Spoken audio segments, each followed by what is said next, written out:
할렐루야. 우리 곁에 계신 분 한번 인사하십시다. 이렇게 인사하시죠. 성도님에게서 봄의 향기가 납니다. 네.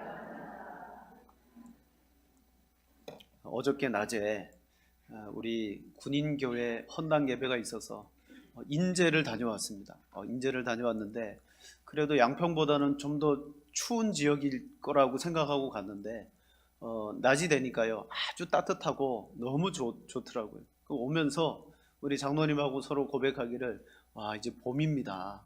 봄입니다. 자, 봄인데 예배당이 좀 쌀쌀하죠. 이유가 있습니다.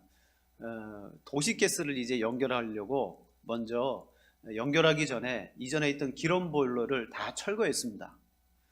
철거하고 내일 이제 연결을 하는데 그럼 우리 도시가스를 쓰는 가스 보일러가 미리 설치가 돼야 되는데요. 보일러는 설치했는데 아직 가스가 안 들어와서 그래서 원래는 예배 몇 시간 전에 이 바닥을 따뜻하게 했어야 되는데 오늘만큼은 좀 바닥이 차갑습니다. 뭐 발이 시려우신 분들은 양반다리 하고 의자에 앉으시고요. 네, 하여튼 오늘 좀 예배당이 춥습니다. 좀 감안해 주시고 양해해 주시면 좋겠습니다. 우리는 지난주에 신자는 하나님을 주인으로 모시기 때문에 우리에게 있는 보물을 하늘에 쌓는 그러한 인생을 살아가야 된다 말씀드렸습니다.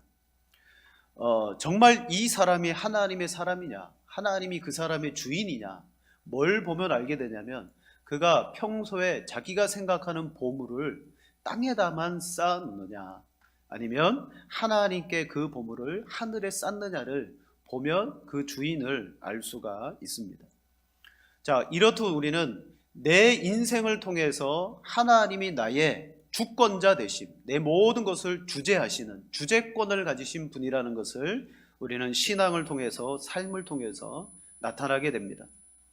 자, 예수님은 이 마태복음 5장에서부터 7장까지 산상수훈이라는 말씀을 우리에게 주시는데 여러분 하나님을 섬기는 사람들은 이 땅에서 이렇게 살아가야 된다라고 말씀하고 계십니다.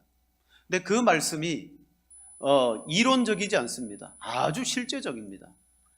우리가 하나님을 주인으로 모시고 살아간다면 내 주인이 내 하늘에 계신 아버지시라면 우리는 이 땅에서 마음부터 그리고 내 모든 삶 그리고 이웃과의 관계 대사회적인 관계에서 우리는 어떻게 살아야 되느냐 실제적인 삶을 제시하고 있습니다.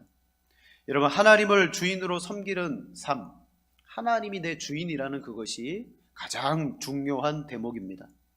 그래서 오늘 본문에 예수님께서 하나님은 내 주인이다 그 연장선상에서요 이 중요한 것을 우리에게 가르쳐 주시기 위해 반복함으로 강조하는 것이 있습니다. 여러분 인생에는 중요한 것일수록 다 반복하게 되어져 있습니다. 사실 숨 쉬는 것이 무한 반복되기 때문에 저와 여러분은 지금도 살아가고 있는 거죠.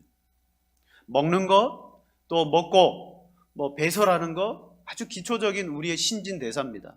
그거 무한 반복됩니다. 살 동안에는. 만약에 숨 쉬는 것, 먹는 것, 배설하는 것 우리가 중요하게 반복되어지는 그것이 어느 순간 멈춘다?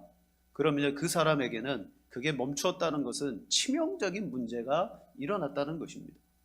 우리 남편들 평생 직장 다니시잖아요. 평생 직장 다니시다가 정년퇴직을 만나면 어느 날 매일 출근하던 분이 출근하지 않고 집안에 딱 머무르게 됩니다. 그때 내 생활이 편하긴 편한데 반복하며 출근했던 삶이 딱 멈춰지는 순간 이런 문제가 생기죠. 제일 먼저 삶이 무기력해져요. 내가 뭔가를 해야 되는데 할 것이 없기 때문에 불안해집니다. 여러분 반복하며 중요하게 여겼던 것들이 멈춰지면요 우리의 마음서부터 그렇게 요동치기 시작합니다. 하나님께서 내 주인이 되신다. 이것은 너무 중요한 명제입니다.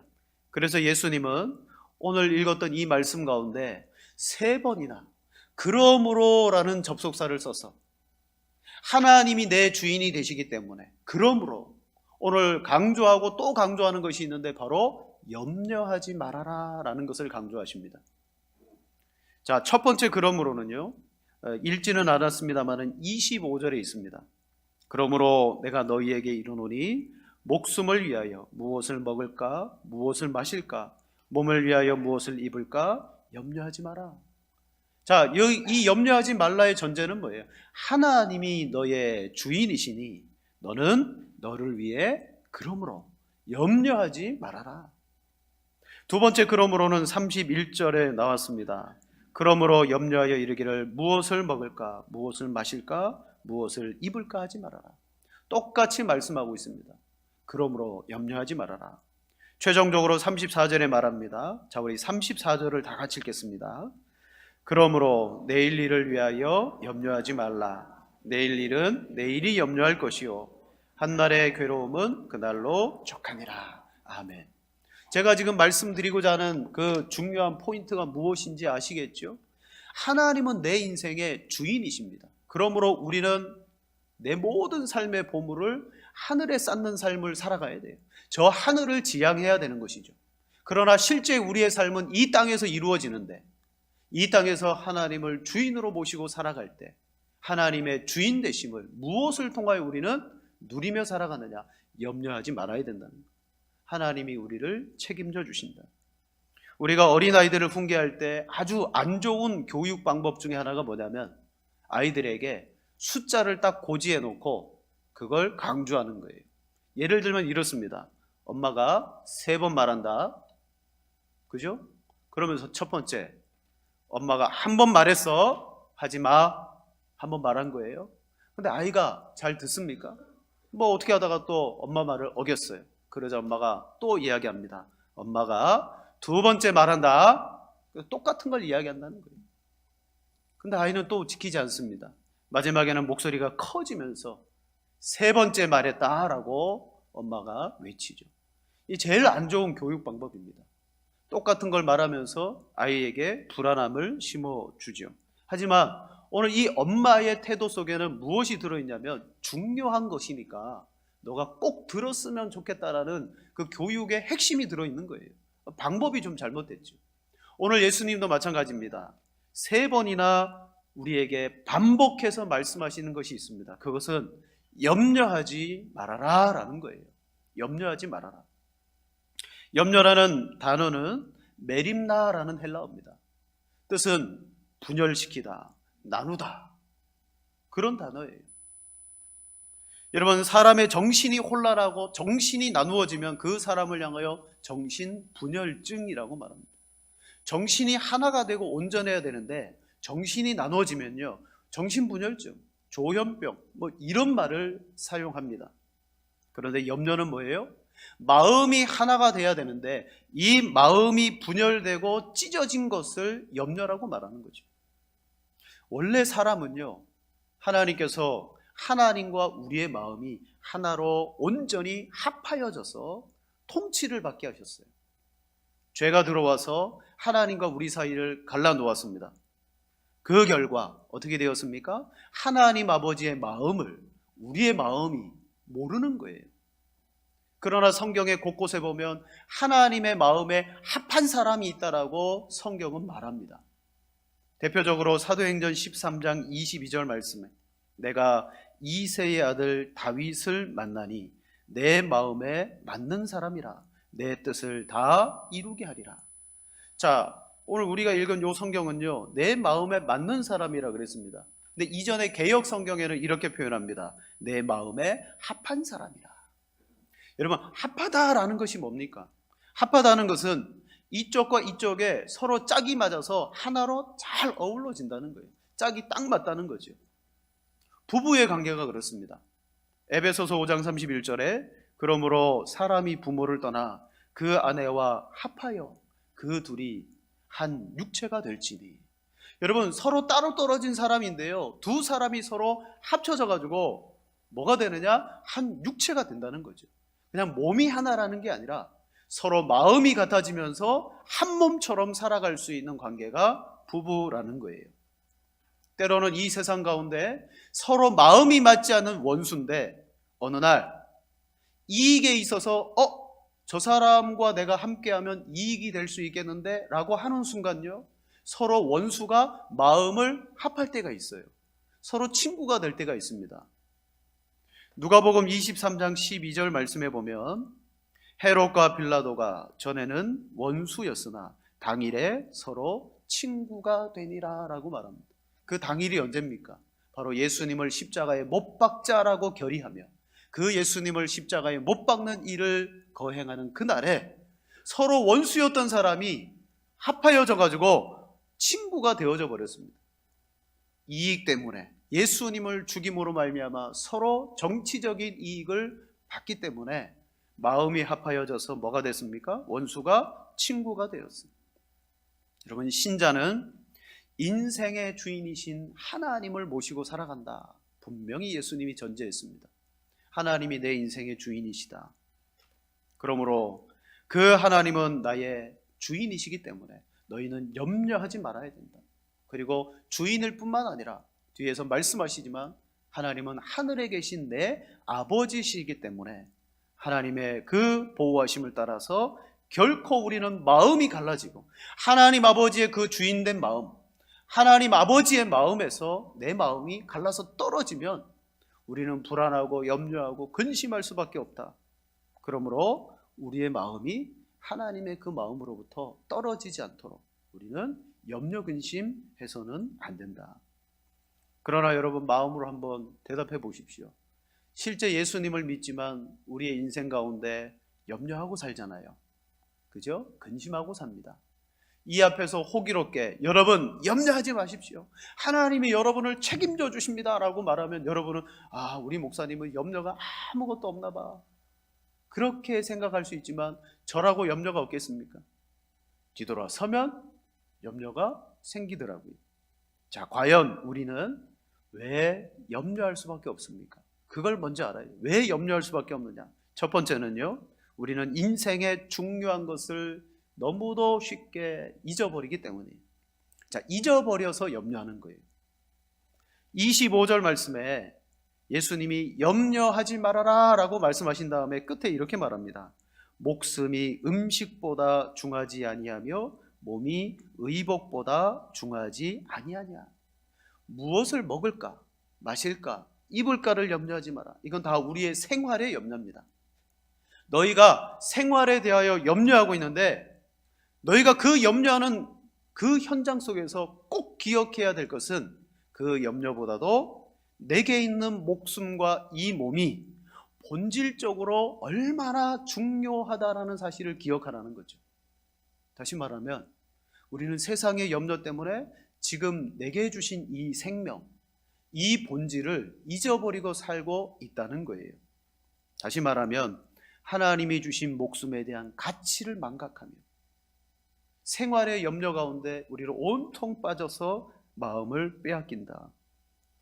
여러분, 한번 여쭤보겠습니다. 여러분은 지금 살아가고 있는 이 생명을, 목숨을 어떻게 얻었습니까? 여러분, 내가 애쓰고 노력해서 부모님의, 어머님의 뱃속에서 내 힘으로 나와서 내가 생명을 얻거나 내 결정으로 내가 생명을 가진 것이 결코 아닙니다. 여러분, 믿지 않는 사람들도 똑같아요. 그러나 우리가 더 내 생명에 대해서 아주 중요하게 고백하는 것은 내 모든 인생은 내 결정이나 내 의견이나 내 생각 전혀 반영되지 아니하고 지금 내 모습, 이것은 하나님의 주권적인 결정이라는 거예요. 오늘도 하나님은 내 생명을 통하여 주권적으로 역사하시는데 우리는 그 하나님의 생명의 본질을 알지 못한 채 그 외의 것 때문에 근심하고 염려하더라는 사실입니다. 저나 여러분이나 오늘 내가 결정해서 이 땅에 온 사람은 아무도 없습니다. 그러므로 지금도 내가 살아가고 있는 이 모든 것은 내 노력이나 내 어떤 지혜가 아니라 하나님의 주권적인 결정 속에서 있다라는 것을 잊지 말아라. 그걸 먼저 생각해라 라고 예수님은 말합니다. 자, 어떤 사람이 지금 막 숨이 넘어가려고 합니다. 곧 임종할 것 같고 곧 이제 이 세상을 떠날 것 같습니다. 그 사람이 마지막으로 한마디 할 수 있습니다. 선생님에게 지금 가장 원하는 것이 무엇입니까? 그럼 그 사람이 무엇을 먹을까, 마실까, 입을까, 내 인생에 어떻게 하면 성공을 할까? 그거 말하겠습니까? 단 하나입니다. 어떻게 하면 내가 목숨을 건질 수 있겠습니까? 생명을 얻을 수 있겠습니까? 지금 숨 넘어가는 그 사람에게 있어서 이 세상에 염려와 근심은 다 필요 없고 하나밖에 소원이 없는 거예요. 생명만 주시면 좋겠다는 거죠. 여러분, 오늘 우리에게 하나님이 생명을 주셨고 내 목숨을 지금 유지하고 있는 이것 자체가 무엇이냐면 그렇게 하시는 하나님의 돌보심과 보호가 있기 때문이다. 여러분, 하나님이 나의 주인이라고 고백한 것은 먼저 이것입니다. 내 모든 생명이 하나님의 것인데, 근데 문제는 뭐예요?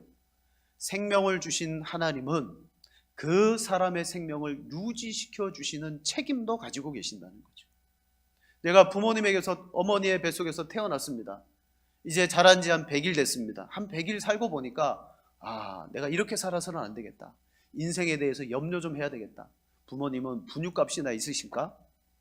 우리 부모님이 나를 때마다 철마다 옷을 받고 입을 그런 여력이 되실까? 그러면서 여러분, 갓난아기가 돌도 안 된 갓난아기가 그런 염려하고 있다라면 얼마나 우습겠습니까? 문제는 뭐예요? 우리가 점점 자라고 내 생각이 크고 우리의 죄성 가운데 세상의 지혜와 지식과 경험이 쌓이면서 우리는 하나님의 마음으로부터 자꾸 분리되어졌어. 끊임없이 나의 지혜와 똑똑함으로 살아가려고 하다 보니까 염려하지 않아도 될 그 부분을 염려하고 오히려 더 본질적으로 중요하게 여기고 더 본질적으로 소중히 여겨야 될 것들에 대해서는 생각하지 않고 살아갈 때가 많습니다. 하나님은 내게 생명을 주셨을 때 그 생명은 뭐냐면 하나님의 놀라운 선물입니다. 그 선물을 유지하고 이끌고 나가는 책임은 하나님께 있기 때문에 그러므로 염려하지 말아라 라고 말해요. 로마서 8장 32절에 하나님이 어떤 분인지를 우리에게 말씀해 주십니다. 다 같이 한번 읽겠습니다. 자기 아들을 아끼지 아니하시고 사람을 위하여 주시지 아니하시겠느냐. 아멘. 하나님은 이런 분이시라는 거예요. 자기 아들과 함께 모든 것을 우리에게 내주신 하나님께서 어찌 우리에게 그 아들과 함께 모든 것을 주시지 않겠느냐. 하나님이 우리를 만들어 놓으신 것은 우연이 아니고 실수도 아니고 우리의 생명과 본질은 하나님 아버지의 놀라우신 주권이요 뜻이요 계획이요. 그러나 그 계획은 우리가 하나님을 몰라서 그렇지 하나님을 알기만 하면 우리를 향하신 놀라운 계획이라는 거예요. 그 하나님을 알게 되어지면 우리는 염려하지 않는다. 오늘 내 인생과 목숨을 붙들고 계신 하나님을 오늘 성경은 보게 만드십니다. 제가 이렇게 신방을 다니다 보면 우리 성도님들이 본인의 출생의 비밀을 이야기하시는 분들이 있어요. 내가 어떻게 태어났냐면요 목사님. 근데 몇몇 분들이 있어요. 저희 교회. 제가 저희 집안의 막내인데 저희 어머니가 저를 가지셨을 때 일부러 저를 떨구기 위해서 약도 먹고 뭐도 하고 다 했다는 거예요.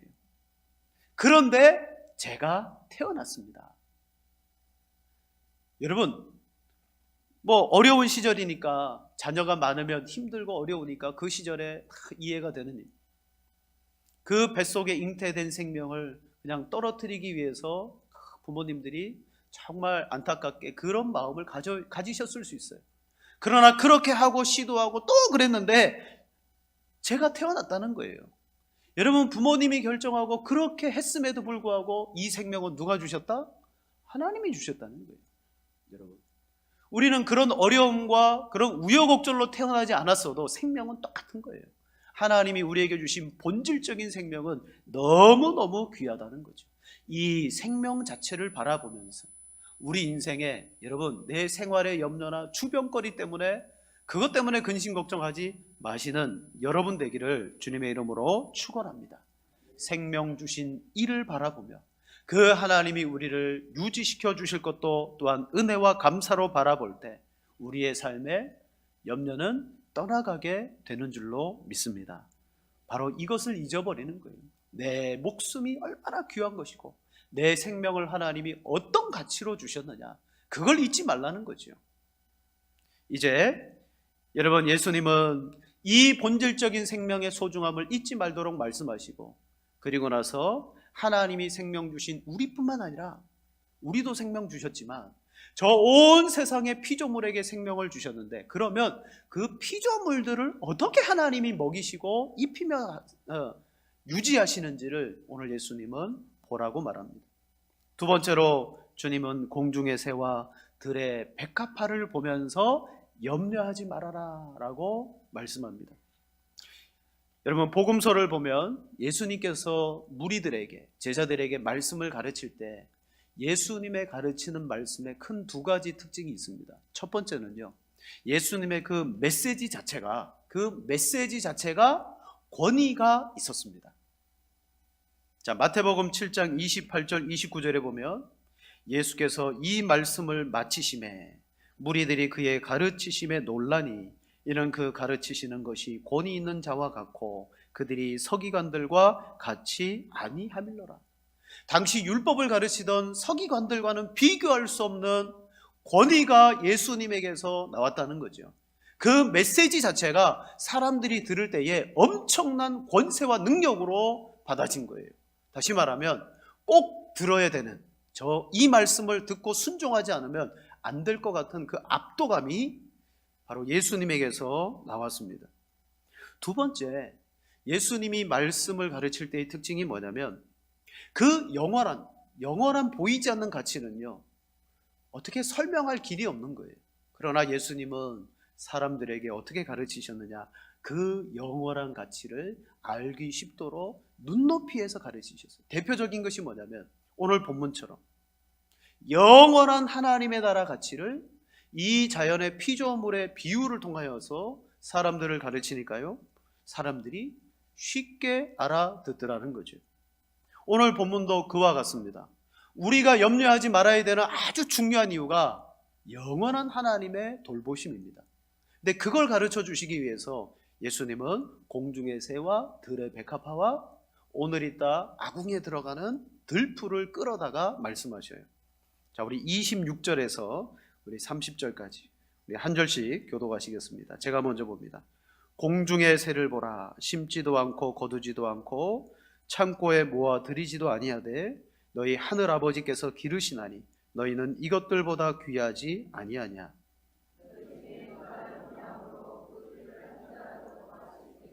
또 너희가 어찌 의복을 위하여 염려하느냐. 들의 백합화가 어떻게 자라는가 생각하여 보라. 수고도 아니하고 길쌈도 아니하느니라.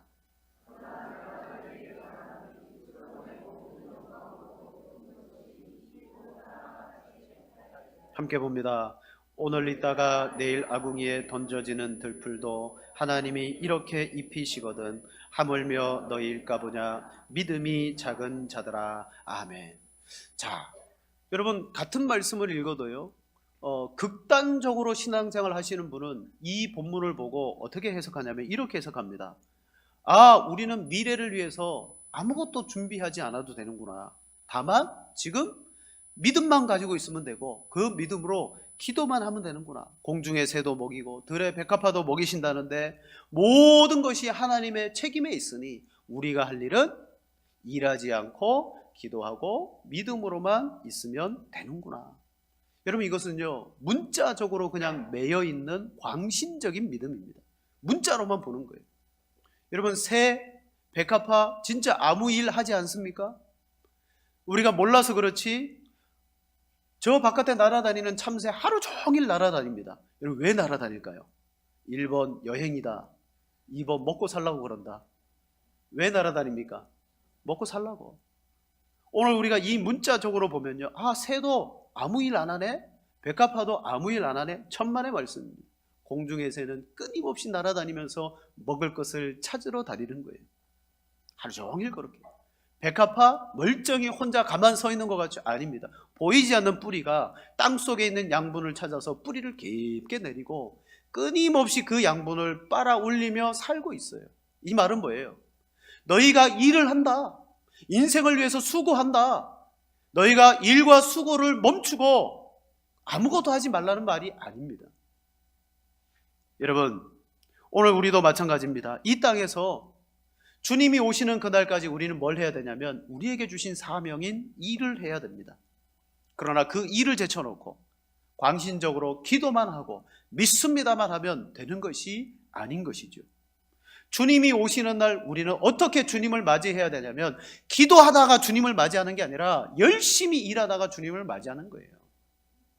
물론 그 일 속에 하나님을 소망하며 갈망하는 믿음과 기도가 들어있는 것입니다. 열심히 일하는 것. 오늘날 극단적인 사입이나 이단들은 어떻게 그들의 종말론과 주님의 재림론을 말하느냐. 주님 오실 때가 되었으니 집 파십시오. 땅 파십시오. 주님 오실 때가 되었으니 직장이 무슨 소용입니까? 직장 그만두십시오.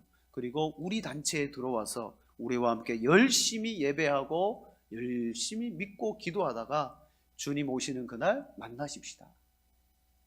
여러분, 사이비는 그렇게 말합니다.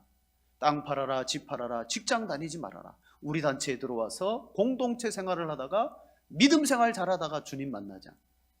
여러분, 아니죠. 오늘 공중의 새와 들의 백합화의 이 말씀은 일하지 말라가 아니에요. 여러분, 열심히 일하십시오.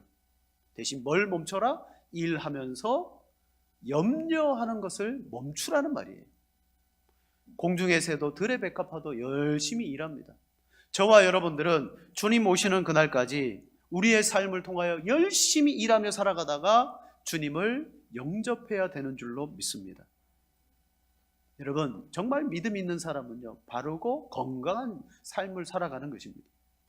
대신에 오늘 일하지 말라는 명령을 주는 것이 아니라 염려하지 말라는 명령을 주십니다.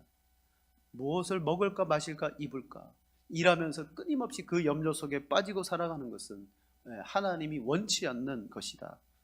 오늘 있다가 내일 아궁이에 던져지는 들풀도 하나님이 이렇게 입히시거든 하물며 너희 일까 보냐. 결국은 들풀 오늘 있었는데 내일 보면 없어요. 그것도 하나님은 먹이시는데 그 먹이시는 하나님에 대한 우리의 믿음이 작은 까닭으로 우리는 끊임없이 염려하고 있다는 거죠. 주인에 대한 믿음이 우리에게 적기 때문에. 그러므로 저와 여러분들이 참 생명과 하나님이 주시는 복된 삶을 오늘도 내일도 살아가기 위해서 우리에게 진짜 필요한 것이 있는데, 세 번째로 하나님을 아는 것과 나를 아는 것이 필요하다는 거예요. 하나님을 아는 것과 나를 아는 것. 지금까지 예수님은요, 하나님을 나의 주인이라고 그렇게 강조했습니다. 하나님은 너희의 주인이다. 하나님은 너희의 생명의 아버지가 되신다. 이것은 예수님을 통한 하나님을 알아감입니다. 하나님이 너희에게 이런 관계가 되신다.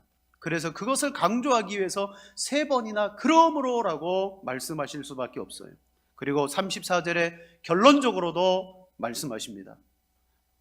염려하지 말아라. 왜 염려하지 말아야 됩니까? 이분이 바로 너희의 하늘 아버지가 되신다. 사랑하는 여러분, 먼저는 나라는 존재가 아까 말씀드렸죠. 내 목숨과 내 몸이 얼마나 소중하냐. 나라는 존재가 얼마나 귀한지 우리는 알지 못해요. 여러분, 이 나를 알게 되면 하나님을 알게 됩니다. 세상에서 말하는, 이 세상에서 보여지는 내가 아니라 성경이 말하는 나를 알게 되면요, 우리는 염려하지 않을 수 있습니다. 왜? 성경은 말합니다. 너희는 이것들보다 귀하지 아니하냐. 성경이 말하는 나는요, 이 모든 것들보다 귀하다고 분명히 말합니다. 그런데 우리는 저부터도 그렇습니다. 살아가다가 염려 근심 생기면 나 같은 게 이 정도밖에 안 되는데, 이렇게 초라한데 라고 생각할 수 있어요. 하지만 진정 하나님이 바라보시는 나를 알지 못하기 때문에 너희는 이것들보다 귀하다. 저와 여러분이 내가 어떤 존재인지를 알 때 하나님을 알게 된다는 거예요. 그래서 종교개혁자 존 칼빈이 기독교 강요라는 아주 중요한 교리서 책을 썼습니다. 그때 첫 장, 1장, 일부 1장에 뭘 썼느냐? 하나님에 관한 지식은 우리 자신에 관한 지식과 연결되어 있다. 하나님을 아는 것은 나를 아는 것이고, 나를 아는 것은 하나님을 아는 것이다. 이렇게 말합니다. 우리의 참되며 건전한 모든 지혜는 두 부분으로 되어 있습니다. 하나는 하나님에 관한 지식이고 다른 하나는 우리 자신에 관한 지식입니다. 그런데 이 두 지식은 서로 단단히 묶여 있기 때문에 어느 쪽이 먼저며 어느 쪽이 그 다른 쪽을 생산해 내는지도 쉽게 알아낼 수 없습니다. 오늘 우리 속에 나를 아는 지식과 하나님을 아는 지식이 함께 있는데 이 둘이 서로 연결됐대요. 어느 게 먼저인지, 어느 것으로부터 파생되었는지를 우린 잘 모르겠다. 하지만 진짜 중요한 것은 나를 진짜 알게 되면 하나님을 알게 되고, 하나님을 아는 순간 내가 누구인지 서로 연결되어져서 알게 된다는 겁니다. 나를 알기 위해서 우리가 해야 될 것은 반드시 하나님을 알아야 되는 거예요. 하나님을 알아야 그제서야 나를 알게 됩니다. 오늘 예수님께서 이 무리들에게 하는 말이 뭐예요? 하나님이 누구냐를 가르쳐 주잖아요. 하나님이 누구냐? 너의 주인이고 하늘에 계신 아버지시다. 그러므로 너희는 저것들보다 소중하지 아니하냐. 그때 비로소 우리가 누군지가 나오는 거예요. 너희는 너무 소중하다. 너희는 이방인이 아니다. 하나님의 거룩한 백성이며 이 세상 피조물 가운데 가장 존귀한 자다. 예수 믿지 않는 사람들은요, 그 사람들은 하나님을 모를 뿐만 아니라 자기 자신이 얼마나 소중한 존재인지 모르고 살아가는 사람들입니다. 오늘 우리가 하나님을 알게 될 때 내가 얼마나 소중한지를 결과적으로 알아요. 종합해 보면 우리는 왜 염려하고 왜 근심합니까? 내가 얼마나 소중하고 존귀한지를 알지 못하기 때문에. 왜 나를 알지 못할까요? 하나님을 알지 못하기 때문에. 나를 모르는 이유는 하나님 안에 있는데 하나님을 찾지 않고 세상 가운데 우리는 찾으면 모릅니다. 하나님을 알게 되면 나를 알게 되는 것입니다. 여러분, 말장난 같지만 이게 진짜예요. 진짜 하나님을 만나고 그분을 알 때 내가 이런 모습이구나. 하나님이 나의 거울입니다.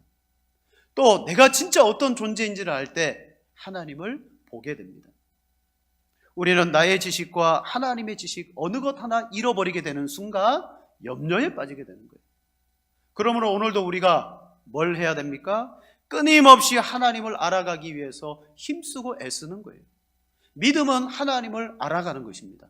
여러분이 하나님을 아는 만큼 생활의 염려를 벗어나서 하나님을 향한 기대와 하나님을 향한 더 큰 간구를 드릴 수가 있는 거죠. 하나님을 바늘구멍만하게 아는 사람은 하나님을 그렇게 믿을 수밖에 없는 거예요. 그리고 그 구멍으로 나도 이런 존재구나, 그렇게 볼 수밖에 없는 거죠.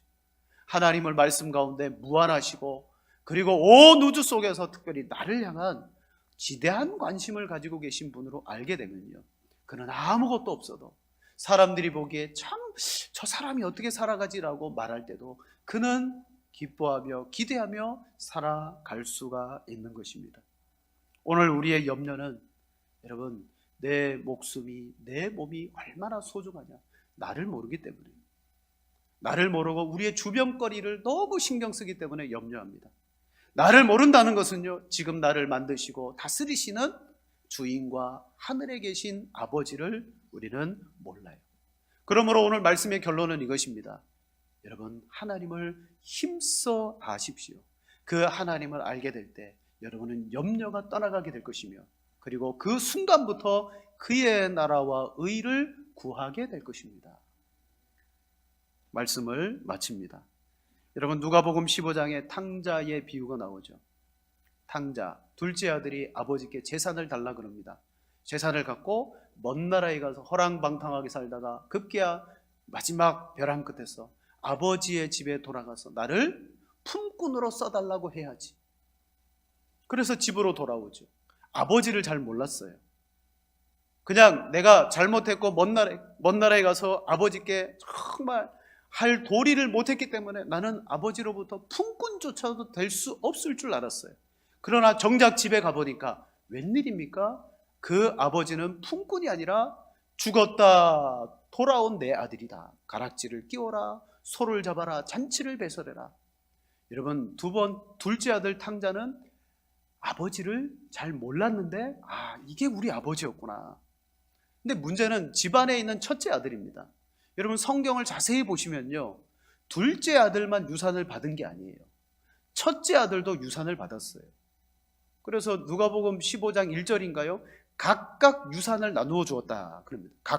각각이라는 건 뭐예요? 둘째에게도 주고 첫째에게도 줬다는 거예요. 첫째 아들도 유산을 받고 집안에 있었어요.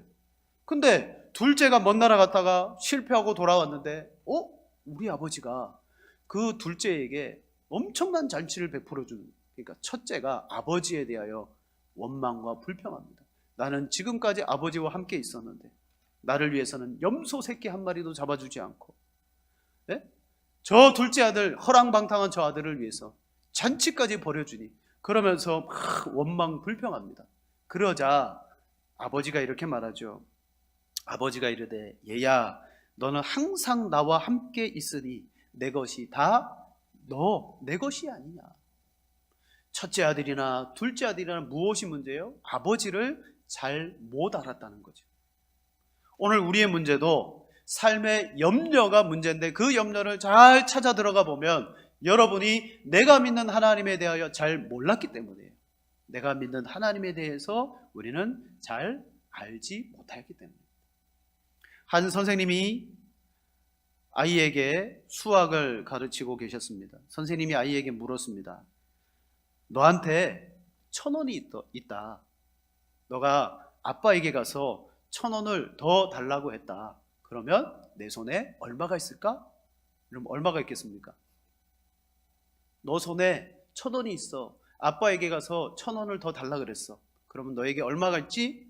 그래서 아이가 자신 있다는 듯 대답했습니다. 1,000원이요. 그래서 선생님 맥이 딱 풀리면서, 야, 너 정말 셈을 잘 못하는구나. 2,000원이 돼야 되잖아요. 근데 이 아이가 이렇게 말합니다. 선생님은 저희 아버지를 잘 모르시는군요. 절대 아버지는 그렇게 주실 리가 없다는 거예요. 1,000원이 있는데. 아이가 아버지를 제대로 안 거예요. 선생님은 그냥 아버지는 당연히 1,000원 주겠지라고 생각했는데 그 아버지는 안 줘요. 오늘 우리 하나님 아버지를 우리가 힘써 알고 그분이 어떤 분인지를 잘 알 때 실제 여러분의 삶은 염려와 근심에 빠져서 살아갈 수도 있고요, 하나님의 나라와 의를 향하여 그것을 구하며 살아갈 수도 있다는 거예요. 나는 왜 이럴까의 문제는 하나님이 어떤 분이냐를 찾고 그분을 만나게 되면 그 안에서 풀어지는 거예요. 여러분, 세상은 이전에 없었던 염려를 끊임없이 만들어냅니다. 물론 과거에도 노후 대책이라는 염려가 있기는 있었죠. 하지만 오늘날처럼 온 언론과 그리고 많은 사람들이 정말 거의 한 생각의 절반이 나는 노후를 어떻게 보내지? 그런 미래에 대한 염려로 가득 찼어요. 얼마나 부정적인 뉴스들이 너무 많이 나오는지 몰라요. 세상은 없는 염려를 막 자꾸 만들어냅니다. 이게 죄된 세상이죠. 그럴 때 우리는 성경의 이 말씀을 기억하십시오. 내일 염려조차도 우리가 해야 될 것은 아닌 거예요. 내일은 내일에게 맡겨놔라. 내 것이 아닌데, 내일의 것인데 왜 자꾸 그 내일의 것을 가물해가지고 염려하려고 하느냐. 우리는 내일의 것을 염려하기보다는 오늘 이 하루 하나님이 어떤 분인지를 알아야 되겠다. 그 하나님을 내가 배워야 되겠다. 여러분, 그 속에 인생의 진정한 복이 있는 줄로 믿습니다. 하나님을 알 때 나를 알게 되고, 내가 왜 이걸 염려하지? 여러분, 내려놓고 정말 기뻐하며 사는 인생이 될 줄로 믿습니다. 그런 복된 인생, 하나님을 아는 인생 사시는 여러분 되기를 축복합니다. 이 시간 우리 함께 합심으로 기도하십시다.